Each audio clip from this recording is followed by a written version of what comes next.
CMR shopping mall Dasara ధమాకా offers అద్భుతమైన offers తో పాటు అబ్బురుపరిచే స్పాట్ గిఫ్ట్స్.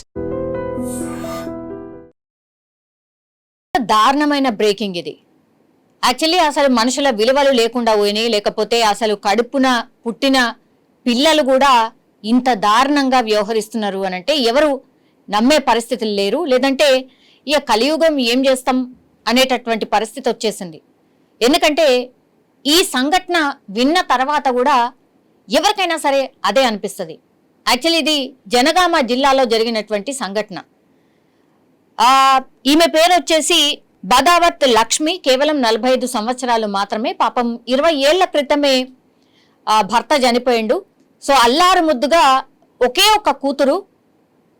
ఆమెను అల్లారు ముద్దుగా పెంచడమే కాకుండా చదివించడం ఇదంతా చేసింది. ఆ తర్వాత 5 ఏళ్ల క్రితం కూడా నేను ప్రేమించానమ్మా ఒక వ్యక్తిని, అతన్నే పెళ్లి చేసుకుంటాను అని అంటే ఉన్నది ఒకే కూతురు కాబట్టి కాదనలేక ఆమె మనసు నొచ్చుకున్నా ఇవ్వడం ఇష్టం లేకపోయినా ఆమె ప్రేమించింది కాబట్టి ఉన్నది ఒకే ఒక బిడ్డ కాబట్టి కోరుకున్న అతనితోనే మ్యారేజ్ కూడా చేసింది. కట్న కానుకలు కూడా బానే ఇచ్చింది. అంటే ఆమెకు ఉన్నంతలో బానే ఇచ్చింది. ఆమెకున్నది ఒకే ఒక ఎకరం, అందులో నుంచి 20 గుంటలు బిడ్డ పేరు మీద రాయడమే కాకుండా ఈ ఖర్చులు ఏవైతే ఉంటాయో పెళ్లి ఖర్చులు, అట్లాగే 9 తులాల బంగారం కావచ్చు, లేదంటే డబ్బుల రూపంలో కావచ్చు, అవన్నీ కూడా ఆమెకు కట్న కానుకల రూపంలో బానే ఇచ్చింది. 5 ఏళ్ల పాటు బానే ఉంది. కానీ ఇప్పుడు తల్లి పేరు మీద ఇంకా 20 గుంటలు ఉన్నాయి. అంటే 1/2 ఎకరం బిడ్డకి ఇచ్చేసింది. ఆ తర్వాత 1/2 ఎకరం ఆమె ఎట్లా బతకాలి, మళ్ళీ తదనంతరం లేదంటే తను బతకాలంటే కూడా ఆమెకున్నది ఒకే ఒక ఆధారం ఆ 20 గుంటలు మాత్రమే. దాన్ని సాగు చేసుకుంటూ అట్లాగే పక్కన ఎవరైనా పిలిస్తే కూలీనాలి చేస్తూ ఆమె కష్టం మీద ఆమె బతుకుతున్నటువంటి పరిస్థితి. ఈ నేపథ్యంలోనే ఈ ఎవరైతే ఒక్కగానొక్క కూతురున్నారో కూతురు పేరు వచ్చేసి సంగీత, అట్లాగే వాళ్ళ అల్లుడు పేరు వచ్చేసి వీరన్న. సో వీళ్ళిద్దరికి ఇప్పుడు వాళ్ళ తల్లి దగ్గర ఉన్నటువంటి భూమి 20 గుంటలు ఏదైతే ఉందో ఎట్లయినా సరే ఏమైనా సరే ఆ 20 గుంటలు కూడా మాకే కావాలి, ఇప్పుడే ఇచ్చేసేయాలి, నీ తదనంతరం కాదు, మాకు ఇప్పుడే కావాలి అనేటువంటిది తరచుగా ఒక 2-3 సార్లు వాళ్ళ తల్లి దగ్గరికి వచ్చి కొట్లాడడం ఇదంతా కూడా చేసింది.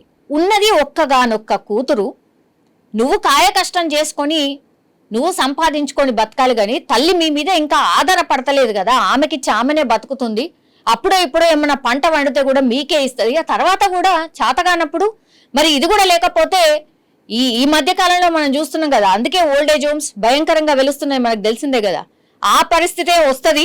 సో నాకు ఆ పరిస్థితి రావద్దు కాబట్టి 20 గుంటలు నా దగ్గర ఉంచుకోవాలని చాలా తెలివిగా ఆలోచించింది లక్ష్మి.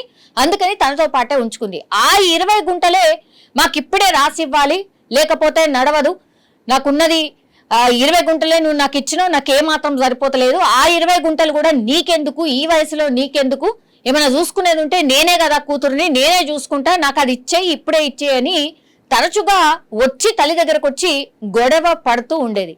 ఆ పక్కన చుట్టుపక్కల వాళ్ళు ఇళ్ళ వాళ్ళు ఎవరైతే ఉంటారో వాళ్ళు, అట్లాగే ఆమె సింగిల్ పేరెంట్, ఆమెకు తండ్రి ఉన్నాడు అంతే. ఆ తర్వాత మిగతా చుట్టుపక్కల వాళ్ళు ఎవరైతే ఉంటారో వాళ్లకు తరచుగా ఈ విషయాన్ని కూడా చెప్పింది లక్ష్మి. ఇట్లా నా బిడ్డ తరచుగా నా మీద ఒత్తిడి తెస్తుంది, ఆ 20 గుంటలు కూడా రాసి ఇవ్వమంటుందంటే వాళ్ళు కూడా ఏం చెప్పారు, దయచేసి రాసివ్వకు, ఇప్పుడే ఈమె ఇంత ఒత్తిడి చేస్తోంది, నిన్ను ఇంత సతాయిస్తుంది, ఆ తర్వాత మాత్రం నీ మాట కూడా వినదు, నిన్ను పట్టించుకోదు, ఆ 20 గుంటలు నీ దగ్గరనే పెట్టుకో, ఎంత ఒత్తిడి తెచ్చినా నీ దగ్గరనే పెట్టుకో అని వాళ్ళు కరాఖండిగా చెప్పారు. అదే మాట లక్ష్మి కూడా తన కూతురికి చెప్తోంది. ఇక నచ్చలేదు, ఎంతసేపు ఎన్నిసార్లు గొడవ పడ్డా ఇక వినట్లేదు అనుకున్నారో ఏమో తెలియదు. కానీ నిన్న లక్ష్మి దగ్గరికి ఇప్పుడు ఎవరైతే కూతురు సంగీత, అట్లాగే వాళ్ళ హస్బెండ్ ఎవరైతే ఉన్నారో వీరన్న, వాళ్ళు కారు తీసుకొని వచ్చిండ్రు, తల్లి దగ్గరకు వచ్చిండ్రు. అదే గొడవ, అదే విషయం మళ్ళా మాట్లాడిండ్రు. ఆ తర్వాత ఇక మరి ఏమైందో తిన్నారు, ఆ తర్వాత పండుకున్నారు, ఇంకేమైందో తెలియదు. కానీ లాస్ట్కి వస్తే ఏం జరిగింది అని అంటే, రాత్రి వాళ్ళ తల్లి నిద్రపోయిన తర్వాత దిండు, అంటే ఆమె పెట్టుకున్నటువంటి దిండుని పూర్తిగా ఆమె మొహం మీద పెట్టేసి అత్యంత దారుణంగా నన్ను కన్న తల్లి ఈమె అని కనీసం గుర్తించుకోకుండా సంగీత తన కన్న తల్లిని చంపేసినటువంటి ఘటన. ఎంత దారుణం! అల్లుడేదో వేసాడో, అల్లుడు ఏదో పరాయివాడో బయట నుంచి వచ్చాడు కాబట్టి ఆయనకు తెలియదు. కానీ నువ్వు ఉన్న ఒకదాని ఒకటి ఆ తర్వాత అల్లారు ముద్దుగా నిన్ను పెంచుకుంది, నువ్వు తప్ప వేరే లోకమే లేదు, ఇంకెవరూ లేరు తనకి. అట్లాంటి కన్న తల్లిని కూతురు చంపేసింది. ఆ తర్వాత ఈ విజువల్లో మనకు స్పష్టంగా కనిపిస్తుంది, ఏమీ తెలవనట్టుగా తల్లి మృతదేహం మీద పడి ఏడవడం స్టార్ట్ చేసింది. చుట్టుపక్కల వాళ్ళందరూ వచ్చిండ్రు. పొద్దున లేసేసరికి తల్లి చనిపోయిందన్న విషయం ఎలా బయటపడింది అని అంటే ఈమె అంతా రాత్రిపూట అంతా చేసేసి తర్వాత వాళ్ళ ఇంటికి వెళ్ళిపోయిండ్రు. పొద్దున లేసి ఎంతకీ డోర్ తీయట్లేదు అని చుట్టుపక్కల వాళ్ళు పిలిస్తే కూడా డోర్ తీయట్లేదు. దీంతో అనుమానం వచ్చింది, పోలీసులకు సమాచారం ఇచ్చిండ్రు.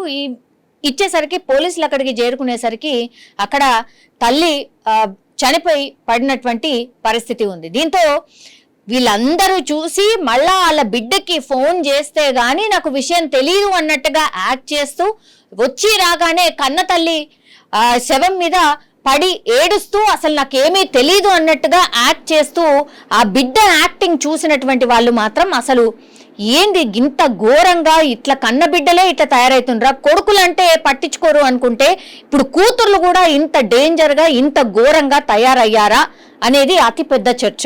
దీంతో చుట్టుపక్కల వాళ్ళే కాదు, ఈ ఇన్సిడెంట్ చూసిన వాళ్ళందరూ కూడా ఆశ్చర్యపోతున్నారు.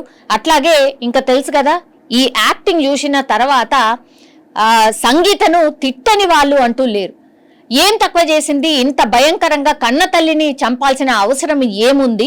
20 గుంటల భూమి నీదే కదా, కన్న తల్లి తదనంతరం నీకే చెందుతుంది కదా, అయినా సరే నువ్వింత క్రూరంగా కన్న తల్లిని చంపడం ఏంటి అంటూ కూడా వీళ్ళందరూ ప్రశ్నించడం. అనుమానం ఎక్కడొచ్చింది అని అంటే యాక్చువల్లీ తరచుగా ఈమె గొడవ పడుతుంది కాబట్టి ఈమెనే చంపి ఉంటుంది అని అనుమానపడ్డారు.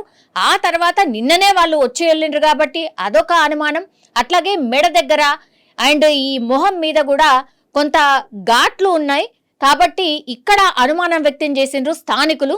ఆ స్థానికులు చేసిన ఫిర్యాదుతోనే పోలీసులు విచారణ చేసినప్పుడు ఇదంతా నిజాలన్నీ వాళ్ళ స్టైల్లో వాళ్ళు విచారణ చేసినప్పుడు నేనే చంపాను నా కన్న తల్లిని అని ఈ కూతురు ఒప్పుకోవడం జరిగింది. దీంతో ఆల్రెడీ అంటే గొడవ పడుతున్నారు కాబట్టి ఆమె మీదనే డౌట్ ఉండే, లాస్ట్కి వస్తే ఎంత యాక్టింగ్ చేసినా కన్న తల్లి మీద పడి ఏడ్చినా సరే లాస్ట్కి వస్తే పోలీసులు తమ విచారణలో ఇప్పుడు బిడ్డనే కన్న తల్లిని చంపేసింది అనేటువంటి ఘటన ఇప్పుడు జనగామ జిల్లాల్ని ఒక రకంగా షేక్ చేస్తోంది అనుకోవచ్చు. కానీ అత్యంత దారుణమైనటువంటి సంఘటన.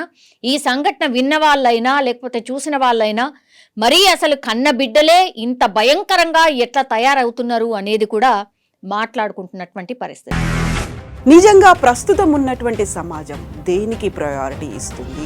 ఆర్థిక సంబంధాల చుట్టూ మాత్రమే తిరుగుతుంది. మళ్ళీ ఎన్నికలంగానే చాలా విరక్తి కలుగుతాం.